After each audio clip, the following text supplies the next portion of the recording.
Welcome back friends to the journey to stars. आज हम शुरू करने वाले हैं साइंस के क्वेश्चंस। ये वो 100 और 100 से ज़्यादा, क्योंकि 100 कहने के लिए हैं, इसके अंदर मैं मल्टीपल क्वेश्चंस पढ़ाऊंगा आपको। ये वो क्वेश्चंस हैं जो आपको हर एग्जाम में बहुत ही ज़्यादा हेल्पफुल रहेंगे। थोड़े अच्छे लेवल के क्वेश्चंस होंगे ये, जो आपको बहुत ज़्यादा हेल्प करेंगे। तो मैं कोशिश करूँगा कि वीडियो ज़्यादा लंबा ना हो और 3 से 4 सेट्स में ये साइंस के कुछ इंपॉर्टेंट क्वेश्चंस हैं, इनको एक प्लेलिस्ट बना के मैं डाल दूंगा। तो जब भी आप पढ़ें तो वीडियो वाइज इसको आगे बढ़ाते चले जाएं। 3-4 वीडियो को मैं स्प्लिट करके डाल दूंगा मैं, ठीक है, ज़्यादा लंबी ना हो। Okay, a brief history of time. These are just notes of mine that I had in some corner of my copy, so I would like to share them with you because these I think are very important for you. These will be quite helpful for you. So A brief history of time, ये लिखी है Stephen Hawkins ने। Stephen Hawkins जो कि एक UK के एक scientist थे, 1942 to 2018 इनका लाइफ स्पैन रहा है।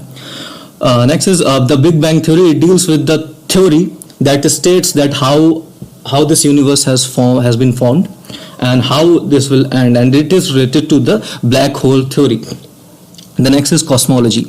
The cosmology is the study of universe. Whenever जब भी आप ये शब्द देखेंगे, logy, cosmo plus logy. Logy stands for study. So whenever there is that is suffix named as logy, you will get to know about that this is related to study of something. For example, there is that mycology, and there is another term that is phycology. And mycology is the study of, guess what? It is study of fungi. Mycology is the study of fungi, and phycology is the study of algae. इनको याद करने का simple सा तरीका है कि ये जो फाइकोलॉजी है, फाइकोलॉजी में फा आता है, फंगी में फा आता है। तो साइंटिस्ट बैठे होंगे, इन्होंने कहा होगा कि बच्चों को याद करने में आसान क्या रहेगा, तो उन्होंने कहा फाइकोलॉजी के आगे फंगी कर दो। फिर उन्होंने कहा पेपर में क्या डालेंगे, इसलिए उन्होंने कहा इसे चेंज कर दो। ठीक है, तो phycology is not related to fungi at all. Fine. तो अगला बात करते हैं, ये है आइंस्टीन्स नोबेल प्राइज। आइंस्टीन को जो नोबेल प्राइज मिला था, ये किसके लिए मिला था? ये मिला था theory of photo electric effect के लिए। ये थ्योरी इन्होंने दी थी 1921 में। फिजिक्स का नोबेल इनको मिला था। आइंस्टीन के बारे में कहा जाता है कि इनका आईक्यू जो था 160 था, 160 तक इनका आईक्यू था। नोबेल प्राइज की बात करें तो नोबेल प्राइज हमको 6 फील्ड्स में दिया जाता है: physics, chemistry, literature, economics, medicine and peace. Mathematics is not there, ठीक है, ये गलत मत कर देना। तो इसमें से जो शुरुआत के जो 5 हैं, इनको दिया जाता है स्टॉकहोम, स्वीडन में। और ये जो पीस है, ये दिया जाता है ऑस्लो यानी नॉर्वे में। और नॉर्वे को हम क्या कहते हैं? लैंड ऑफ मिडनाइट सन। ठीक है, और इससे हमको याद आता है कि जो नेशनल साइंस डे है इंडिया में, अपना नेशनल साइंस डे, ये मनाया जाता है 28 फरवरी। 28 फरवरी को साइंस डे मनाया जाता है। 1930 में सर सीवी रमन को जो है नोबेल प्राइज दिया गया था, और 28 फरवरी को इन्होंने अपनी ये रिसर्च जो है प्रूव की थी। इसलिए 28 फरवरी को हम लोग नेशनल साइंस डे की तरह सेलिब्रेट करते हैं। ठीक है, और एक और स्टेट ऑफ मैटर होती है, जिसको हम कहते हैं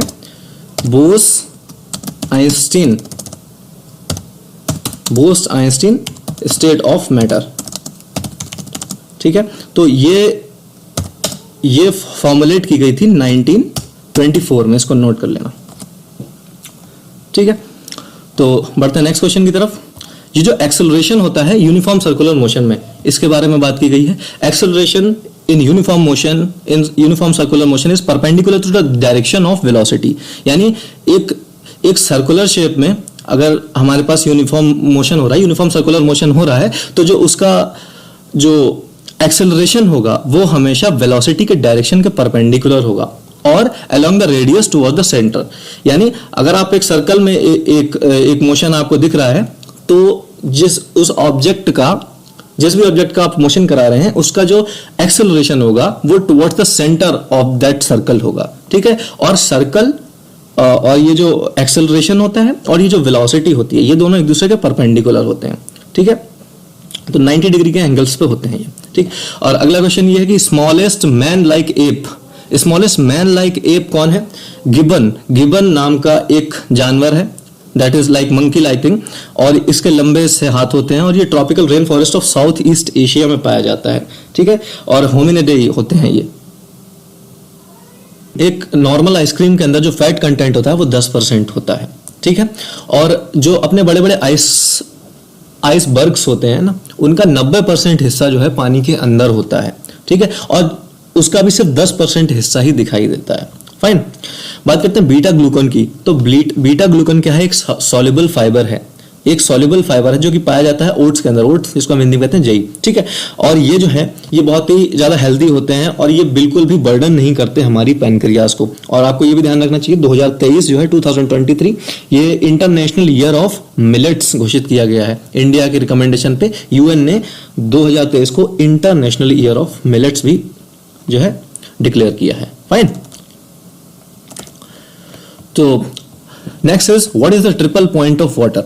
तो अगर हम वाटर के ट्रिपल पॉइंट की बात करें तो जो अपना पानी है, ट्रिपल पॉइंट सबसे पहले कौन सा कंडीशन होता है? ये एक किसी भी सब्सटेंस की एक वो कंडीशन होती है जिसमें उसकी तीनों स्टेट्स या ऑल पॉसिबल स्टेट्स जो हैं वो इक्विलिब्रियम कंडीशन में होती हैं, ठीक है। तो जैसे वाटर के लिए अपनी लिक्विड, सॉलिड और गैस, ये तीनों एक इक्विलिब्रियम पे होती हैं। और ये ट्रिपल पॉइंट ऑफ वाटर क्या है?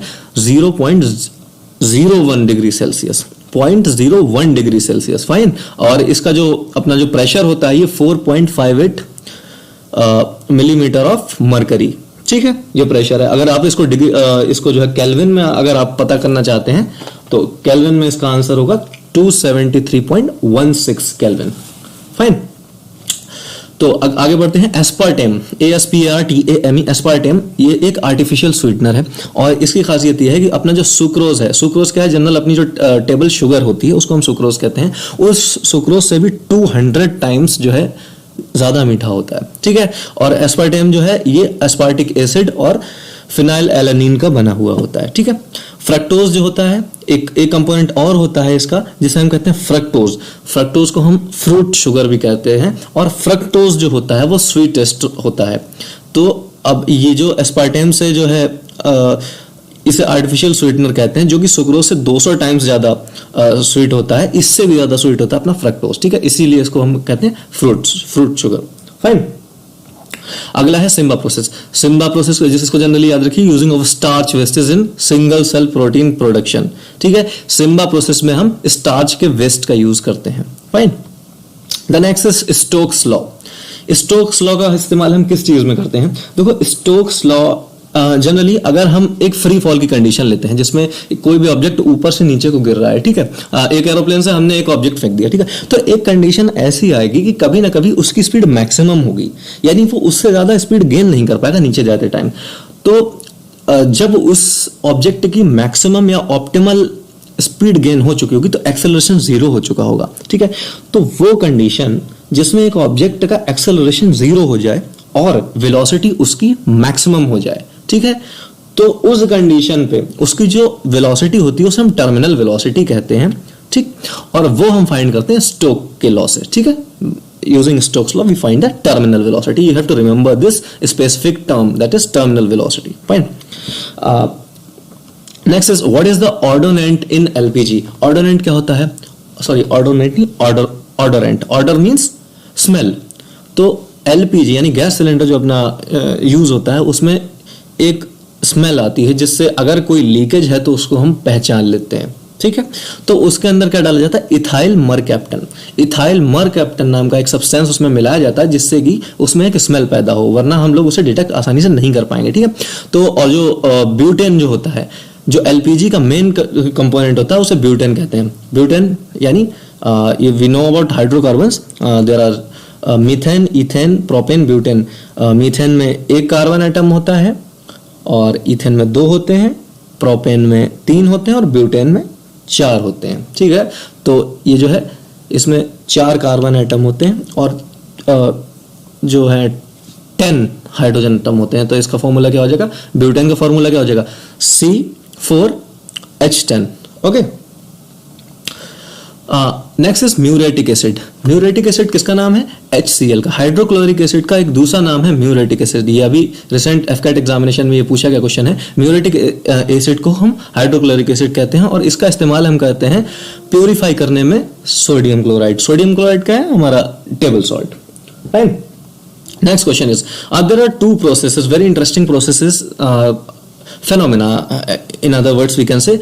एक होता है हाइबरनेशन, एक होता है एस्टिवेशन। तो हाइबरनेशन कौन सा फिनोमेना है और एस्टिवेशन कौन सा फिनोमेना है? देखो यहां पे लिखा है decrease in metabolism to drain energy, to drain less energy. ठीक है, अपना मेटाबॉलिज्म, अपनी जो बॉडी की प्रोसेसेस हैं उनको जो है कुछ जानवर कम कर लेते हैं ताकि उनकी एनर्जी खर्च ना हो। जैसे कि अपना जो पोलर बियर होता है वो क्या करता है, जब विंटर्स आती हैं तो उस टाइम पे वो जो है सोना पसंद करता है, यानी अपनी बॉडी को बहुत ज्यादा आइडल कर देता है जिससे उसकी एनर्जी बिल्कुल खत्म ना हो, क्योंकि आप जो भी अपनी बॉडी एक्टिविटीज करते हैं उनसे आपकी एनर्जी लूज होती है। ठीक है, तो उस कंडीशन में, जो विंटर कंडीशन में जो ऑर्गेनिजम्स होते हैं जब वो अपने आप को आइडल कर लेते हैं, अपना मूवमेंट कम कर देते हैं, उसको हम क्या कहते हैं? हाइबरनेशन। ठीक है, और एस्टिवेशन क्या होता है? जब यही काम जो ऑर्गेनिजम्स होते हैं वो समर टाइम में करने लगते हैं तो इसको एस्टिवेशन कहते हैं।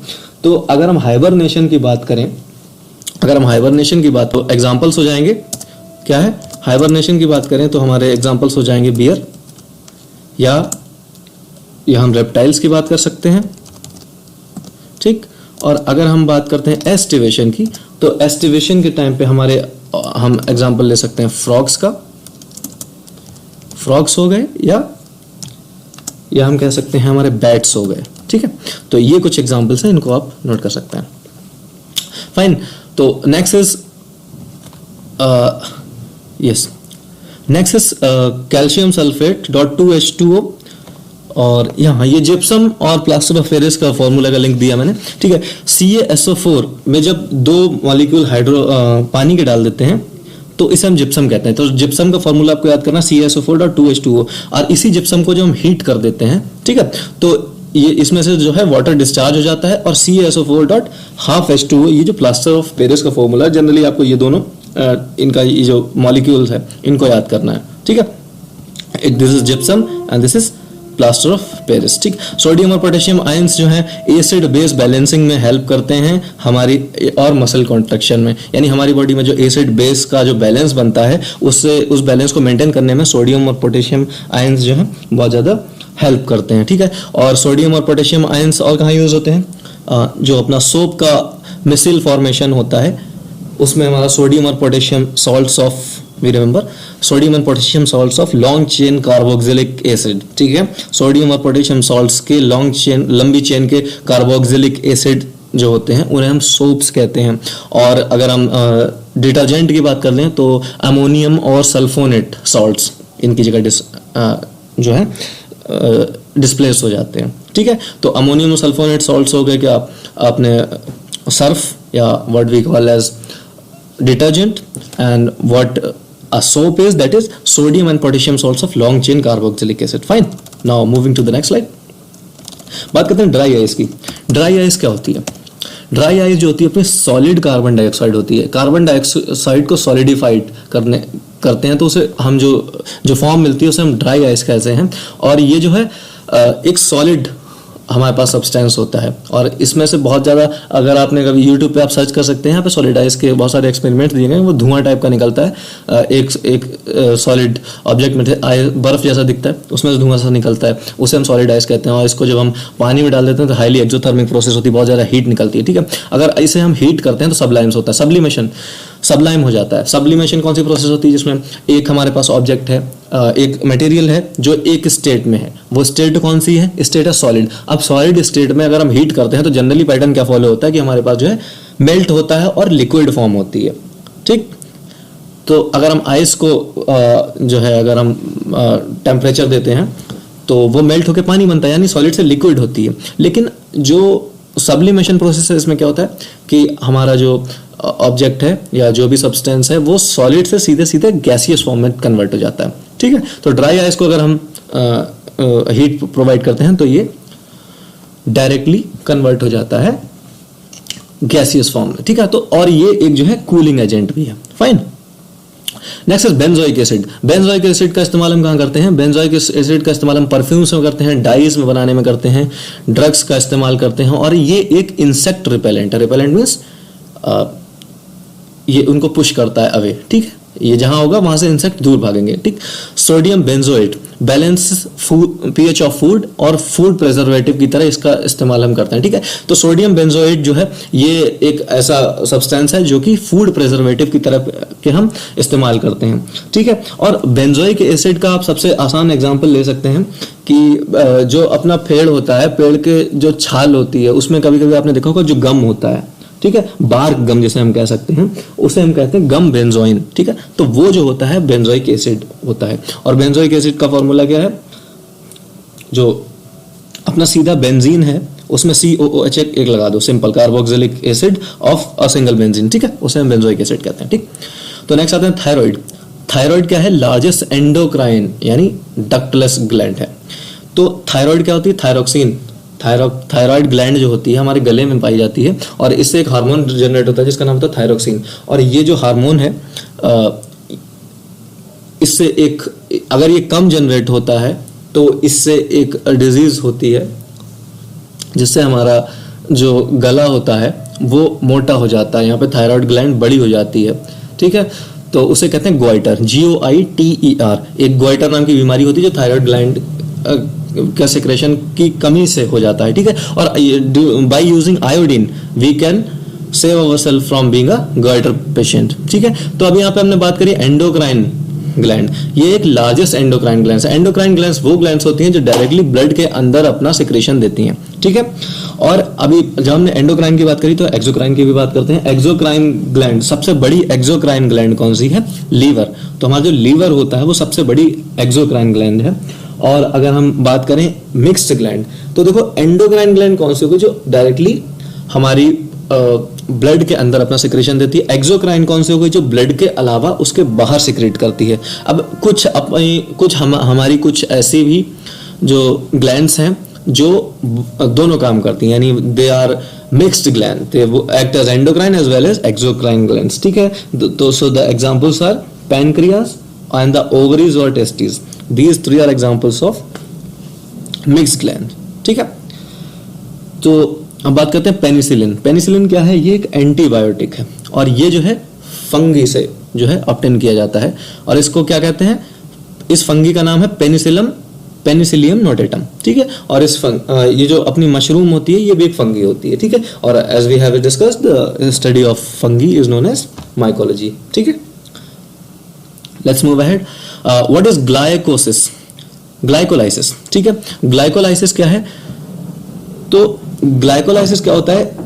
जो अपनी हमारे अंदर जो एनर्जी आती है वो ATP की फॉर्म में आती है। ATP क्या है? एडिनोसिन ट्राइफॉस्फेट, ठीक है। ये यूनिट ऑफ एनर्जी होती है, ठीक है। हमारी बॉडी में जो भी एनर्जी है उसकी यूनिट होती है, ATP में उसे कैलकुलेट करते हैं। और ग्लाइकोलाइसिस वो प्रोसेस है जिससे हमारे अंदर जो ग्लूकोज है वो ब्रेक डाउन होता है और हमको ये जो एनर्जी देता है, ठीक है। और ये दो टाइप से, क्योंकि हमारे पास दो टाइप के ऑर्गेनिजम्स हैं, एरोबिक और जो है एनाएरोबिक रेस्पिरेशन करते हैं। तो जो एरोबिक रेस्पिरेशन करते हैं उनमें 36 ATP जनरेट होता है। जो एनाएरोबिक रेस्पिरेशन करते हैं उनमें लगभग 2 ATP जनरेट होता है। फाइन, बात करते हैं पीएच ऑफ ब्लड। तो हमारा जो खून होता है वो basic in nature, little bit basic. We know that on the scale of 14, 0 to 14 the 7 is neutral. तो अगर जो 7 है वो न्यूट्रल होता है, और 7 से ऊपर बढ़ते हैं जब हम पीएच स्केल पे तो हम बेसिसिटी की ओर बढ़ते हैं। 7 से नीचे उतरते हैं तो हम एसिडिटी की तरफ बढ़ते हैं। 7.4 will be called as basic, ठीक है। तो हमारा ब्लड जो है वो उसका पीएच जो है हल्का सा बेसिक हो गया, ठीक। बात करते हैं मैक्सिमम रिजनरेशन पावर। सबसे ज्यादा अपने बॉडी का ऐसा कौन सा ऑर्गन होता है जिसमें सबसे ज्यादा रिजनरेशन हो जाता है, यानी अगर उसका कोई पार्ट कट कर लिया जाए तो वो खुद को रिजनरेट कर लेता है। हम लोगों ने रिप्रोडक्शन वाले चैप्टर में पढ़ा है कि regeneration in planaria. Planaria cut करके आप छोटा सा पार्ट उसका किसी भी गमले में डाल दीजिए, इट